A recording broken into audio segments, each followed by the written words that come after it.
Welcome everyone. जो हमारा आज जो टॉपिक हम जो करने जा रहे हैं that is another topic of debentures, issue of debentures. इस बार जो हमारा टॉपिक रहेगा वो रहेगा issue of debentures as collateral security. मैं यहाँ पे लिखता हूँ भी हूँ, हमारा जो टॉपिक रहेगा that is issue of debentures as collateral security, debentures as collateral security. Fine, ये हमारा आज जो टॉपिक है, आज हमें इसी चीज़ को समझना है। ये बहुत ही इजी टॉपिक है, one of the easiest topics जो कि डिवेंचर्स में है। इसको एक कंसेप्ट है, थोड़ा सा समझ लेना है बस। अभी तक इतना हमने जो डिस्कशन किया डिवेंचर्स के बारे में, हमने पता किया कि हम लोग उसे कर्जा लेते हैं, ठीक है।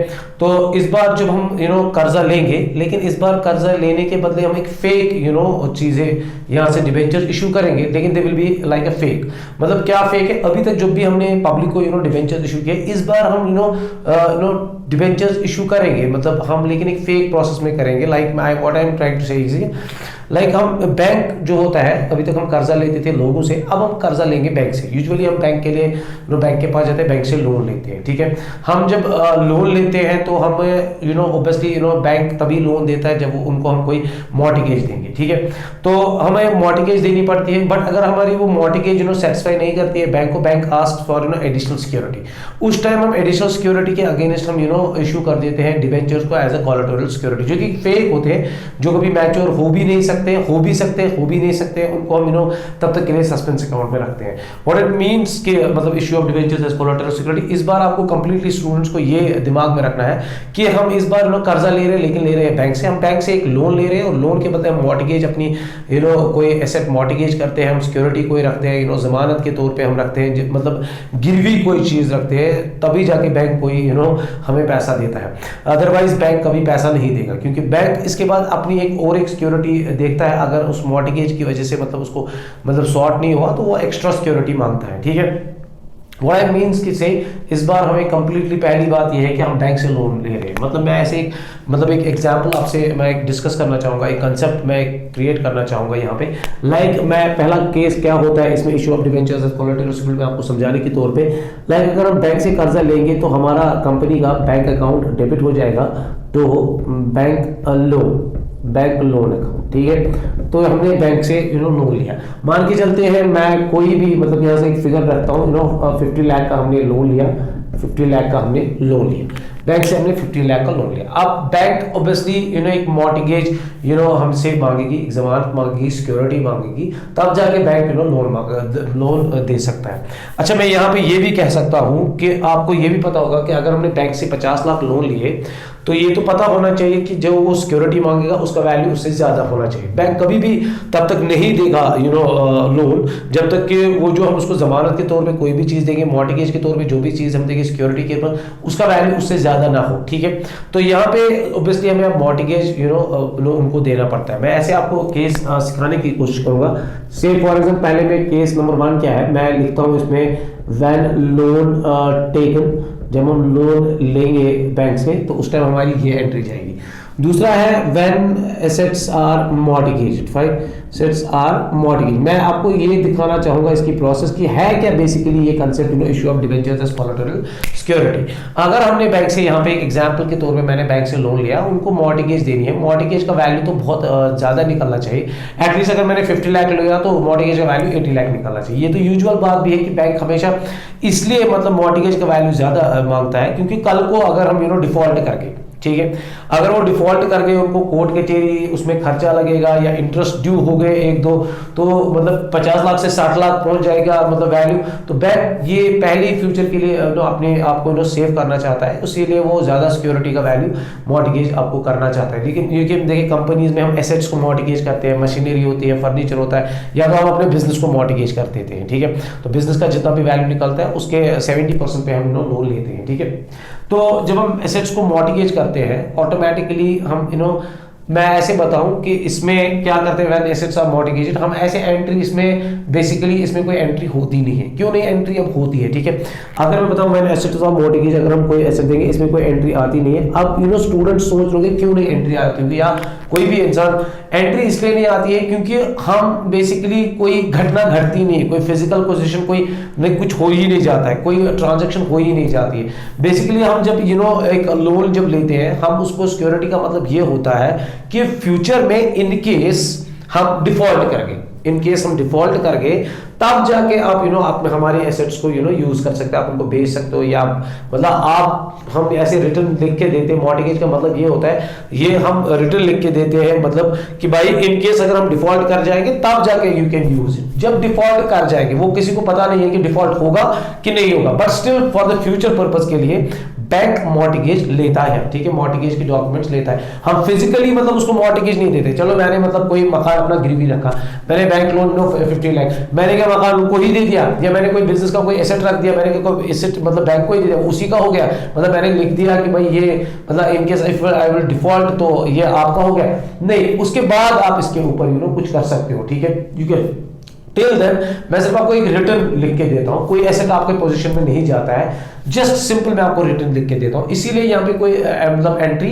आती नहीं है। जब भी हम मॉर्टगेज एसेट करते हैं तो बुक्स ऑफ अकाउंट्स में कोई एंट्री आती नहीं है, ठीक है। यहाँ पे इंसान को पता होना चाहिए कि इस कंसेप्ट के हिसाब से ये बस एक तब यूज किया जा सकता है जब वो हम डिफॉल्ट कर जाएंगे।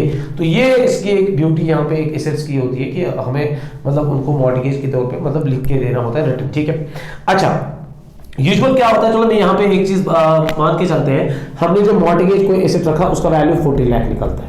अब बैंक को तो हमने 50 लाख मांगा, ठीक है। बैंक तो बोलता है कि नहीं भाई मेरे को इससे काम नहीं निकलेगा, आपने 40 लाख का रखा है, मुझे कोई एक एक्स्ट्रा सिक्योरिटी दे दो, मेरे को कोई एडिशनल सिक्योरिटी दे दो। तब जाके हमारे पास केस क्या आ जाता है, हम क्या बोलते हैं बैंक को, भाई कोई इशू नहीं है, हम आपको एक तो ये एसेट का मॉर्टगेज आपको लिख के देते हैं कि भाई फ्यूचर में ऐसा अगर हो जाएगा you can use it. In case अगर उसके बाद भी आपको ये मतलब वैल्यू मतलब फुल नहीं हो रहा है, हम आपको इसके बदले डिबेंचर्स को भी इशू करके रखेंगे। इन केस अगर ये भी डिफॉल्ट कर गया हम फ्यूचर में, आप हमारे डिबेंचर्स को यूज कर सकते हो। मतलब ये एक ऐसा कंसेप्ट है, जब आपने यूजुअली स्टूडेंट्स को पता होगा या मतलब आप सब लोगों को पता होगा कि जब हम किसी से कोई छोटा मोटा कर्जा लेते हैं, वो हमें बोलता है कि भाई 2-3 लाख का जब किसी से कर्जा लेते हैं, वो भाई साथ बोलता है कि मुझे एक चेक भी साइन करके दीजिए 2 लाख की। व्हाट इट मीन्स कि जब आप फेल कर जाओगे, जब मैं फेल कर जाओ, जब हम कोई फेल कर जाएगा मतलब कर्जा वापस चुकाने में, तो वो चेक प्रूव करके देगी कोर्ट में कि भाई नहीं इसने मतलब एक्स्ट्रा एडिशनल सिक्योरिटी लिख के दे दी थी, चेक लिख के दे दी थी कि भाई अगर मैं फेल कर जाऊंगा फिर वो चेक को यूज करेगा, वो बाउंस हो जाएगी जब उसके हमारे अकाउंट में कुछ भी नहीं होगा पे करने के लिए, तो वो उस चेक को यूज करने जाएगा और उससे उसको आसानी हो जाएगी कोर्ट में प्रूव करने की कि भाई इसने लोन लिया था और ये डिफॉल्ट कर गया, ये लीजिए चेक भी इसके मतलब मैंने इससे चेक भी साइन करवा ली थी, ठीक है। अदरवाइज चेक का कोई वैल्यू नहीं होता है अंटिल वो क्या मतलब कैश करवाएगा, वो बस एक चेक लेता है। यूजुअली हम लोन्स के ऊपर चेक्स देते रहते हैं, जो छोटे मोटे लोन लेते हैं। सेम इज द केस यहाँ पे क्या होता है, आप एक्स्ट्रा एक सिक्योरिटी क्रिएट करते हो, आप लिखते हो कि भाई अगर हम फेल कर गए डिफॉल्ट करने में, आप ये डिबेंचर्स को भी मतलब उस टाइम यूज कर सकते हो। इससे प्रूव हो जाएगा कि भाई हमने आपसे कर्जा लिया था और अब हम चुका नहीं पाए, आप इसको चुका सकते हो, ठीक है। आप उस टाइम हमारे डिबेंचर्स जो हमने आपको कर्जे का रसीद दिया होता है तो आप उसको यूज कर सकते हो। व्हाट आई मीन टू से कि तीसरे केस में अगर हम देखेंगे issue of debentures as collateral security, fine, collateral security क्या होती है? कोलैटरल सिक्योरिटी का मतलब हो गया सेकेंडरी सिक्योरिटी। जब आप एक सिक्योरिटी भी दोगे और साथ ही साथ दूसरी सिक्योरिटी भी दोगे, जब हम फुलफिल हमारी एक सिक्योरिटी नहीं करेगी बैंक की डिमांड, तो हम उसको दूसरी सिक्योरिटी भी इशू करते हैं। यहाँ पे जो एक केस है ये बैंक के साथ होता है, हमने बैंक को लोन लिया, हमने मॉर्टगेज किया, मॉर्टगेज लेकिन हमने फिजिकल पोजीशन नहीं दिया, बल्कि जस्ट एक इतना बताया कि भाई अगर हम फेल कर जाएंगे तब, इसीलिए यहाँ पे कोई एंट्री नहीं आएगी, ठीक है। तो जब घटना घटती है तब जाके अकाउंट्स में एंट्री आती है। तो साथ ही साथ हम उसको एक सेकंड है सिक्योरिटी भी देते हैं जिसको बोलते हैं issue of debentures collateral security. हम इसमें मतलब मैं आपको ऐसे बताऊं, इसमें 2 तरीके हैं, ठीक है। Option 1 which is recommended by me, option 1 is recommended by me and option 2 वो भी हम डिस्कस करेंगे। ऑप्शन 1 ये होता है कि भाई हम डिबेंचर्स को क्रिएट करेंगे। से फॉर एग्जांपल यहाँ पे मतलब मैंने 40 लाख का लोन लिया, मैं इसको बोलता हूँ कि भाई आपको मैं 3000 डिबेंचर्स, मैं और 10 लाख या 15 लाख या 20 लाख के डिबेंचर्स आपको मतलब एज सिक्योरिटी यहाँ पे रखता हूँ। लेकिन आपको ये पता होना चाहिए हम सिर्फ एक लिख के देते हैं, मतलब इसका मतलब ये नहीं है कि मतलब वो आएगा और 5-6 साल के बाद हमारे से कर्जा लेगा। इन केस हम डिफॉल्ट कर गए और हमारी सिक्योरिटी मॉर्टगेज से उसका काम भी नहीं निकला, तब जाके वो कंपनी के पास आएगा और डिबेंचर्स को हासिल करेगा। लेकिन तब तक के लिए इट्स जस्ट अ फेक। जब ये फेक है, जब ये बस ऐसे ही है, तो हम तो यूजुअली जब ऐसी चीज होती है तो हम तो उसको सस्पेंस अकाउंट में रखते हैं। हम यहाँ पे लिखेंगे इसको डिबेंचर सस्पेंस अकाउंट, तब तक के लिए सस्पेंस अकाउंट में इसको हम डेबिट करेंगे। ये होता है debenture issued as a collateral security. अब option number second, option number second में मैं आपको ऐसे बताऊं कि इसमें कोई, मैं लिखूंगा no entry, like what no entry. Same देखिए जैसे यहाँ पे एसेट्स के टाइम हमने कोई एंट्री नहीं की थी क्योंकि भाई प्रिंसिपल पोर्शन कुछ नहीं जा रहा है, जैसे एक रिटर्न दिया गया। मैं आपको ऐसे बताऊं कि ये बात तो मैं आपको कहना चाहूंगा, मैं तो उसको लिख के देता हूं कि इनकेस अगर डिफॉल्ट हो गया तब तक के लिए तो प्रॉपर्टी सिर्फ मैं ही यूज कर रहा हूं, मेरी प्रॉपर्टी मैं यूज कर रहा हूं, मैं चला रहा हूं, तो मेरे पोजीशन में कोई उसके पोजीशन में हमने नहीं दी, कोई एसेट उसको पोजीशन में हमने नहीं दिया। सेम इज द केस यहाँ पे, या तो आप ऐसे करोगे कि उसको डिवेंचर्स इशू करोगे और अपनी जगह रिकॉर्ड करोगे ऐसे, ठीक है। आप बोलोगे कि इनकेस ये सेकेंडरी सिक्योरिटी है, अगर डिफॉल्ट कर गए तो फिर आपके डिवेंचर्स भी यूज हो जाएंगे, ठीक है। दूसरा हो गया कि जब हम उसको फिजिकली कुछ दे ही नहीं रहे, जब वो हो जाएगा, जब ऐसा इवेंट हो जाएगा जब हम मतलब लोन नहीं रिपे करेंगे तब, तो फिजिकली हम कुछ दे ही नहीं रहे, ठीक है। हम अपनी जगह कोई लायबिलिटी क्रिएट नहीं करें, लेकिन हमने अगर ऑप्शन नंबर 1 हम जो विच इज रिकमेंडेड बाय मी, आप हमेशा इसको यूज किया करेंगे। ऑप्शन नंबर 2 कोई एंट्री की जरूरत नहीं है। ये एक सिंपल सा टॉपिक है। इसका मतलब ये है कि कोलैटरल सिक्योरिटी का मतलब हो गया सेकेंडरी सिक्योरिटी जो हम इशू करते हैं, ठीक है, जो हम बैंक को देते हैं, और ये सिर्फ उसी टाइम होती है, स्टूडेंट्स को पता होना चाहिए, जब हम बैंक से कर्जा लेते हैं, ना कि जनरल पब्लिक से कर्जा लेते हैं। जब हम बैंक से कर्जा लेते हैं, उनके मॉर्टगेज हम उसको अगेंस्ट कुछ जमानत के तौर पे कोई चीज रखते हैं, ठीक है, एसेट के तो रखते हैं, ठीक है। फिर डिफॉल्ट कर गए तो अगर उस एसेट के बाद भी उसका मतलब फुलफिलमेंट नहीं हुआ, bank will ask for a secondary security, we will issue, company will issue debentures उस टाइम, और अपनी जगह क्या रखेगी, डिवेंचर सस्पेंस अकाउंट को डेबिट रखेगी। देखिए एक बुक का यहाँ पे क्वेश्चन करने जा रहे हैं, देखिए सिंपल सा जुनेजा चावला की बुक का क्वेश्चन नंबर 15 है, इशू ऑफ डिवेंचर्स क्या है, हाँ जी, issue of debentures as collateral security. A company issued 6,000 debenture, 10% debentures of 100 each at 20% premium to the public, and 2,000 10% debentures of 100 each as security against a bank loan of 3 lakh rupees. Prepare balance sheet showing both the types. देखिए बड़ी simple सा question है कि कहा है कि भाई company ने डिबेंचर्स इशू किए, 10% के डिबेंचर्स इशू किए 100, और वो भी प्रीमियम पे इशू किए पब्लिक को, ठीक है, और 2000 डिबेंचर्स इशू कर दिए सिक्योरिटी अगेंस्ट ए बैंक लोन। बैंक लोन हमने कोई 3 लाख का लिया था, ठीक है।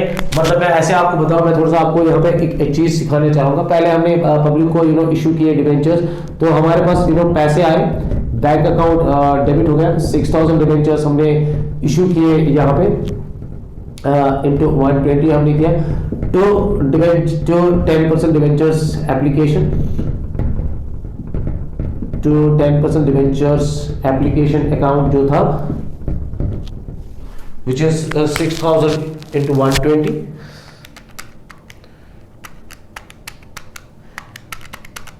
विच इज 7,20,000 हमने लोगों से कर्जा लिया, और इसको भाई इशू पे किया हमने डिबेंचर्स, 10% डिबेंचर्स को हमने इशू किया था प्रीमियम पे। यहाँ पे एक सिंपल सी एंट्री जो हम परसों से कर रहे हैं, 7,20,000, और 10% debentures account, 10% debentures account to securities premium reserve account. So security premium reserve 20 into 6,000, which is 1,20,000, and 1,20,000 to 6 lakh ये था। उसके बाद हमने एक बैंक से लोन लिया है, 3 लाख का लोन लिया है। अगर हमने बैंक से लोन लिया होगा, हमने बैंक अकाउंट को डेबिट किया होगा, तो bank loan account fine 3 lakh, और उसके बदले हमने कोई एसेट वेसेट मॉर्टगेज किया होगा जिसकी एंट्री नहीं है, और इसके अगेंस्ट हमने डिबेंचर्स इशू किए थे, 2000 10% डिबेंचर्स हमने इशू किए थे एज अ कोलैटरल सिक्योरिटी, जिसकी एंट्री आएगी debenture suspense account debit to 10% debentures account, वो कि जो कि 2000 into 100 दैट इज 2 लाख। तो this is how this question is actually, ये है इस क्वेश्चन का एक्चुअली सॉल्यूशन। बहुत ही सिंपल, इसमें खाली 2 एंट्रीज बनती है और मॉर्टगेज की कोई एंट्री नहीं बनेगी।